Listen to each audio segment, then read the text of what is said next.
Hey guys, welcome back to the channel. Today we're going to be watching another El Maxo video. Today's video is called TF2's Forgotten Brother. I cannot wait to watch this, man. It has been requested a few times recently. I believe it's about the sticky jumper. So this video should be awesome, man. And thank you so much to everybody who's been supporting the channel here, liking, a comment, all that great stuff. I really appreciate it. And with that being said, this is your first time stopping by the channel. Do not forget to hit that sub button, please, and thank you. Let's go and jump into it.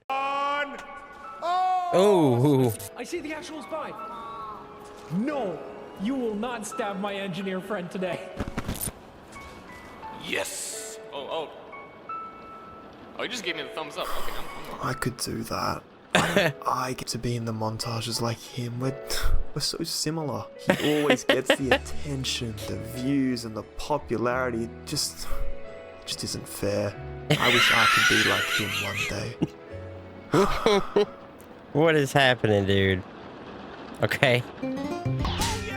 Okay. The sticky jumper is the neglected little brother of Team Fortress 2. You know, he isn't the jock. I mean, he barely plays any sports. He doesn't go to parties on the weekend, doesn't have many friends, and he definitely never gets the girl. I mean, like, he's a nice kid. It's just that shit never really turned out in his favor at high school. But then there's his older brother. He's in all the montages because he's the captain of the basketball team. All his classmates adore him, and the ladies, oh, Wow, dude. He pulls hard. But why is that?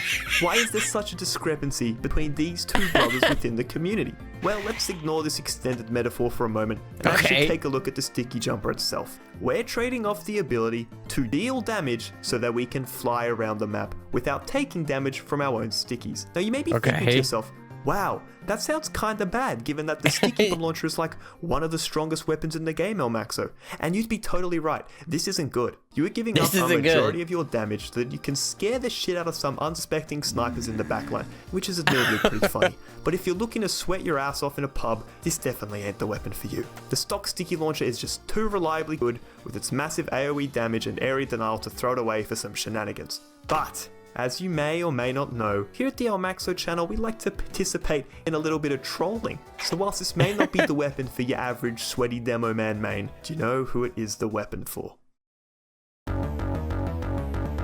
Use the direct hit, you gotta directly hit. That's right, baby. Pipe gods such as myself. During my early come-up years, there was a bit of a saying around the block on Australian servers that this El Maxo guy, he connects his pipes like Lego. Anyway, luckily for us, the demo man has been blessed with essentially two primary weapons, so whilst it sucks we gotta give one of them up, it isn't the end of the world. But it does mean, Jesus Christ, man, you gotta hit your pipes. Because by giving up your sticky launcher, you have essentially spared the enemy team from the potential pub-stomping wrath of your sticky spam, meaning your damage is now almost entirely concentrated in you landing those 4 precious pipes. Failing to do so will relegate you to the position of drunk mosquito for your team, and as you can imagine, that isn't the most useful. Alright, let's discuss strategy, because how are we actually supposed to use this thing?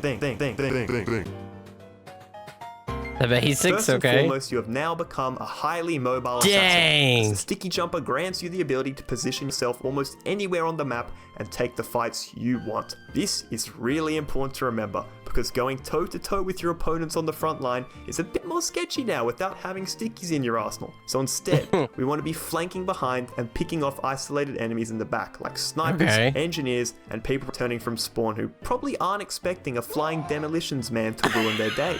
Now, if you want to take this idea even further of picking enemies off on the backline and become even more toxic, you can actually ignore the backline entirely and instead sticky jump your way to the enemy team's spawn. So while your opponents aren't paying attention and are lamenting over their recent death, we can pop in and give them a visit fresh out of spawn to really put some salt in the wounds. Now, along with ruining someone's day, you can also take down the enemy team's teleporters, which is just about the most useful thing you'll be doing for your team. Just be careful though if people are respawning all at once, as whilst this may lead to a double or even triple kill. I'll say, man, that's really helpful because teleporters win games, man. You take down their teleporters and they're definitely down a bit. Than not, it won't. But there is a way we can actually increase these odds of success, because you know what's more annoying than a demo man doing this? Yeah, that's right, 3 or 4 of them playing in unison. No, No, he's gonna boss black, we're gonna kill him. Go, go, go. nice. Trump getting Oh, trolling incident. Where's the army? There they are. Having them both be It's actually like you have both. They're actually about to get wrecked.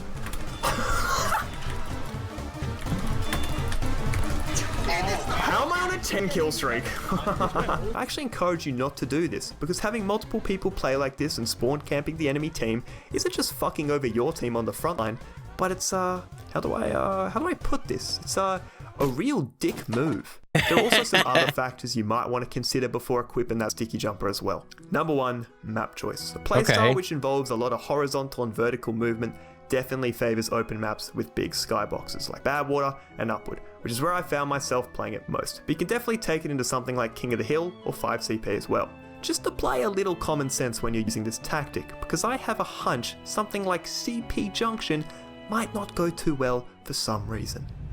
No. Number 2, attacking versus defending. It can definitely work on both sides, but I'd be lying if I didn't say I was primarily using this strategy during early offensive pushes. It's just so effective at removing teleporters and killing off people who respawned after dying early in the game, which puts a heavy strain on your opponent's early defensive hold. It can also shine on defense too, but I tend to take it later in the game, so it's easier to find isolated enemies because their spawns a lot further back. Number 3, self-damage. Now, unless you're using something like a loose cannon, which I heard someone made a really good video on recently, you're going to be fighting people up close and personal a lot of the time, meaning your grenade launcher is going to be inflicting a lot of self-damage. Just be cautious about it and know it's there, because I've died way too many times due to my own hyper-aggression. I'll also shove fall damage here because it is something you need to be aware of when you're tickling the skybox every other moment of the game. Just remember that you can pogo on a sticky before you land to avoid fall damage, so make use of that. Now this brings me all the way back to my original point about these two brothers. Oh, look at that. I'm going to be straightforward. I don't think that the rocket jumper deserves all the attention it gets. Yep, that's right. I said it. Yeah, no, I hear you, Soundsmith enthusiast. Stay mad. But what about the mud binding, Elmaxo? The sticky jumper can't do that. Have you heard of the bottle? That thing crits 90% of the time, so it's like basically the same thing. I don't want to hear it. I say all of this just because I think we should all give our neglected little sticky jumper a bit more love. Because deep down, I think we all know he's just as capable at a little trolling as his bigger brother. Alright, I'm freestyling the end of this video. Thank you for 1,000 subs. That's awesome. And thank you to people who have actually recognized me on Australian servers. That's double awesome. There's been 2 of you, and I probably featured your clips in this video because you did some trolling with me. You participated in a bit of this tomfoolery. So anyway, check out Discord, check out Twitter. I think that's all. Yeah, that's all. Okay, we're done. Wrap it up. Pack your bags, go home. It's all done.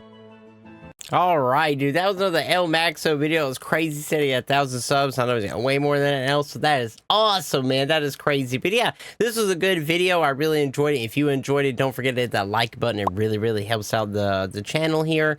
If there's anything else you need to see me react to, you're more than welcome to comment down below, and I'll be sure to put it on the list as always. So that's all I got for you. I'll see you in the next video. And do not forget, man, it's Work Army for life.